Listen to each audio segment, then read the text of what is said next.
la verità mi fa male, lo sai. Nessuno mi può giudicare, nemmeno tu. La verità mi fa male, lo so. Lo so che ho sbagliato una volta e non sbaglio più. La verità mi fa male, lo so. Dovresti pensare a me e stare più accanto a te. C'è già tanta gente che ce l'ha su con me, chi lo sa perché. Ognuno ha il diritto di vivere come può. La verità mi fa male, lo so. Per questo una cosa mi piace, quell'altra no. La verità mi fa male, lo so. Se sono tornata a te, ti basta sapere che ho visto la differenza fra lui e te.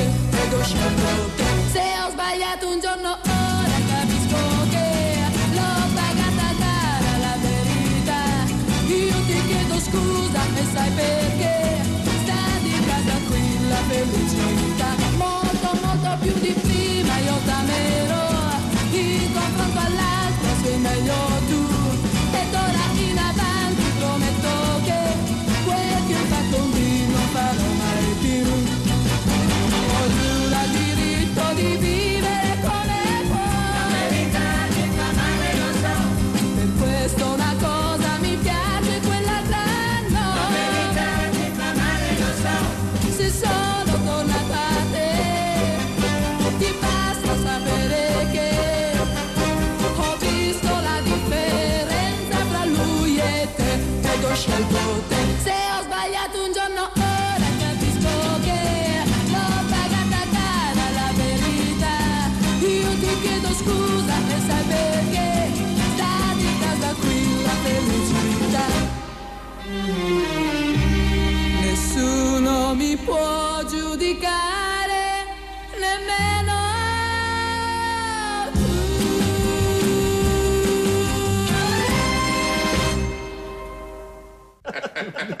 Ακούσαμε τη φωνή της μεγάλης Ιταλίδος ερμηνεύτριας Κατερίνας Καζέλη.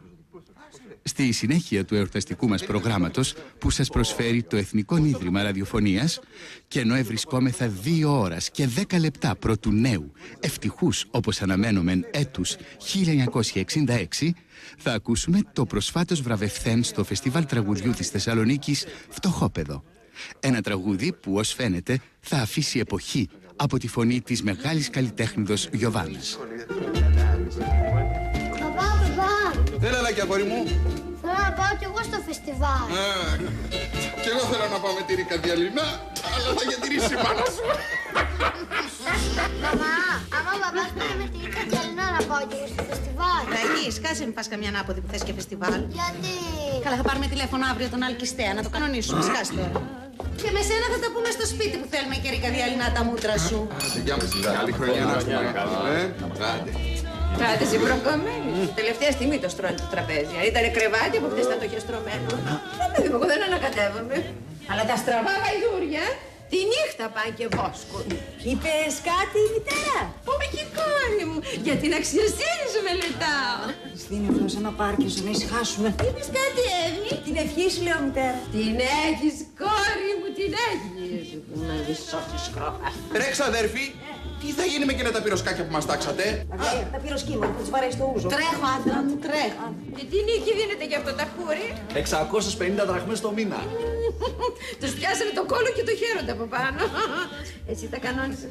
Τάσο. Μανά, εδώ που τα λέμε κυρία Βασιλική είχε κρυμμύνει πολύ ζωή. Εδώ πήγε 3 δραχμές η φρατζόλα. Εδώ εγώ καλέ. Πάω στο μπακάλι με 30 δραχμές. Και γυρίζεις με 60. Και δεν γεμίζω ούτε 2 τσάντες πράγματα. Τι, ένα κύκνο, μια φυτίνη, μια μυρωδιά μορταδέλα, 3 λουλάκια, 5 ταμτάμ, ένα όμο, πάει το 30. Πολλά απορριπαντικά ψωνίζεις, κόρη μου. Ούτε παστρικιά να ήσουν. Ναι, εμείς είμαστε καθαροί, μητέρα. Αχ, κόρη μου. Υπάρχουν κάτι βρώμες που δεν καθαρίζουν ούτε με 3 πλάκες σαπούνι. Τάσο! Μάνα! Ρε κουμπαράκι, τι θα γίνει, θα το χτίσετε εκείνο το οικοπεδάκι που έχετε στην πολιτεία? Σιγά σιγά, έχουμε και το μωρό τώρα. Πάντως, ξάδερφε, μεγάλη βλακεία έκανες. Η μόνη του είναι. Μανά! Στην πολιτεία τώρα, εσείς και τα τσακάλια. Αργότερα όμως μπορεί να πάρει αξία. Ναι. Όσο θα διακυβέρνησε ο κομμουνισταράς, ο γιος του Παπαντρέου, άλλο τόσο θα πάρουν αξία τα χωράφια σου στην πολιτεία. Ήσυχα μέσα, Μίτσο, δεν είπαμε όχι πολιτικά χρονιάρα μέρα. Μα δεν μίλησα. Για να μην μιλήσεις το λέω. Και πόσα δώσατε για τα κατσάβρακα? 15.000. 3 στρέμματα. Τον ξαναπιάσανε τον κόλλο. Τι ακούω, κουμπαράκι. Τα πιάσαμε, τα πιάσαμε. Όταν δουλεύουν 2 χέρια και 2 πόδια σε ένα σπίτι μαζεύουν. Τάσο! Μάνα! Περνάμε καλούς. Ο Πάνος και η Κούλα θα είναι. Μα ήρθαν από την Τρίπολη. Πήρε μετάτες εδώ και 3 μήνες. Και πού είναι τώρα? Στο Πεντάγωνο.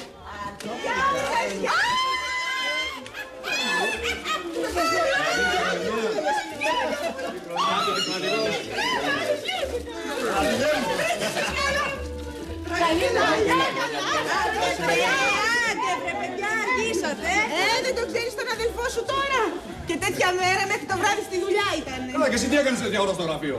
Μια ξαφνική σύσκεψη με το Ζωητάκι. Δεν πιστεύω να έχουμε τίποτα αντράβαλα. Όχι, μωρέ, κάτι υπηρεσιακά με έναν αντισυνταγματάρχη από τον Εύρο. Που σηκώσανε θέματα τα κουμούνια της ΕΔΑ επειδή άφησε τα τάγκ στην Αθήνα μετά την παρέλαση της 25η Μαρτίου. Ποιος είναι αυτός? Εγώ τα ξέρω όλα τα παιδιά μου εκεί πάνω. Ο Γιώργος ο Παπαδόπουλος, χρυσό παιδί.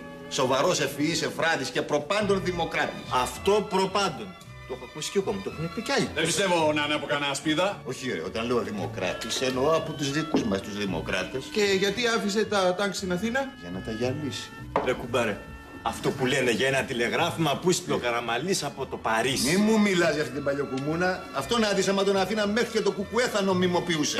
Σιγά, μωρέ, σιγά. Σιγά μην μας βγάλει και από τον ΝΑΤΟ. Μίτσο!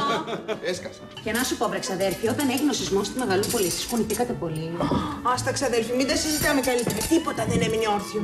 Και να σας πω και το πιο αστείο. Στην αρχή με το που άρχισε να κουνάει το κρεβάτι, λέω από μέσα μου, Κούλα, ο